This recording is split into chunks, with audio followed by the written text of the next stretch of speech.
Bago ka umalis ng inyong tahanan at pumunta sa inyong negosyo, mainam na may dala ka nito. Or bago ka tumaya, mainam na meron kang ganito.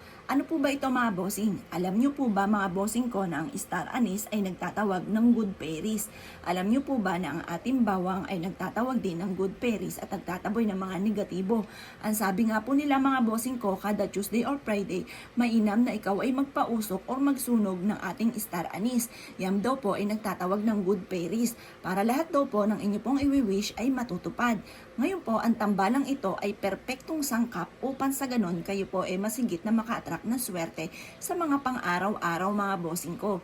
At ito po, mapapansin po ninyo, nagagawa nyo yung mga bagay na hindi nyo inaasahan na dito pala ikaw ay yayaman.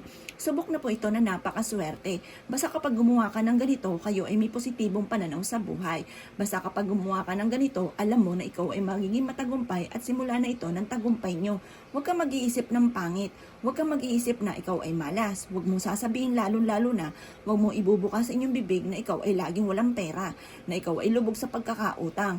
At huwag mong rin sasabihin ang mga salita na simot, said, hikahos, walang-wala, at lubog ka nga po sa mga pagkakautang. Yung mga ganong salitain, yan po ay nag-a-attract ng negatibo. Once ginawa nyo po ito, bago-baguhin ang sistema natin. Dapat po laging positive mga bossing. Ngayon pa mga bossing ko, ito yung ating bawang. Ang bawang mga bossing ko ay mag-a-attract ng swerte. Mag-a-attract ng swerte sa pangkalahatan mga bossing. Etong tambalang ito ng perpektong kombinasyon ay makakatulong upang sa ganon, saan man ikaw tutungo, kayo po ay laging suswertihin. Upang sa ganon, bago ka magbukas ng inyong negosyo, may protection ka at hindi ka mamalasin para magkaroon ka ng malaking benta. Upang sa ganon, kung kayo ay tataya, mag-wish ka lang na mula sa inyong pong puso. Basta masasabi ko lang sa inyo, kung ukol ay bubukol, kung hindi para sa inyo, mag-try ka na lang sa susunod muli. Mas mainam mga bossing ko na meron tayong pang-attract ng swerte. Alam niyo po ba, lahat ng mga mananaya ay meron pong pampaswerteng hawak. May pantaboy din po yan ng mga kamalasan, kaya huwag kang magpapahuli. Dapat meron ka rin.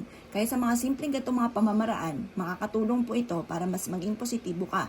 Ang taong positive sa buhay mga bossing ko, ay mas nakaka-attract niya ay positive. Kung ikaw ay nega, nega din po ang ma-attract ninyo.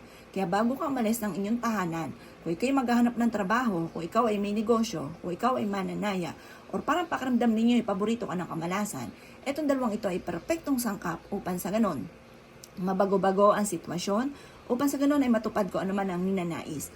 Gawin niyo po ito ng mga bandang alas 7 ng umaga na nakaharap ka sa gawing silangan at mag-wish na mula sa inyo pong puso, taimtim na panalangin. Walang imposible mga bossing ko, lalo-lalo na kung ikaw po yung tipo na hindi sumusuko sa hamon ng buhay. Ngayon po mga bossing, subukan niyo po ito at mag-wish ka na huwag kang gagamit na sana. Ang mga pag-wish ay ganito. Ngayong araw na ito, bukod sa pagiging masipag at madyaga at pananalig sa mahal na Panginoon at sa pampaswerteng ito, ay magkakaroon ako araw-araw ng malaking benta. Or kaya mananalo na ako ng limpak-limpak na salapi. Or kaya sa aking ina-apply ang trabaho, ako ay matatanggap. Ganun ang mga pag-wish na walang gamit na sana, direct to the point. Kaya kung ikinaniwala at nais po itong gawin, ay siyang mga boss, good luck po sa inyo po lahat.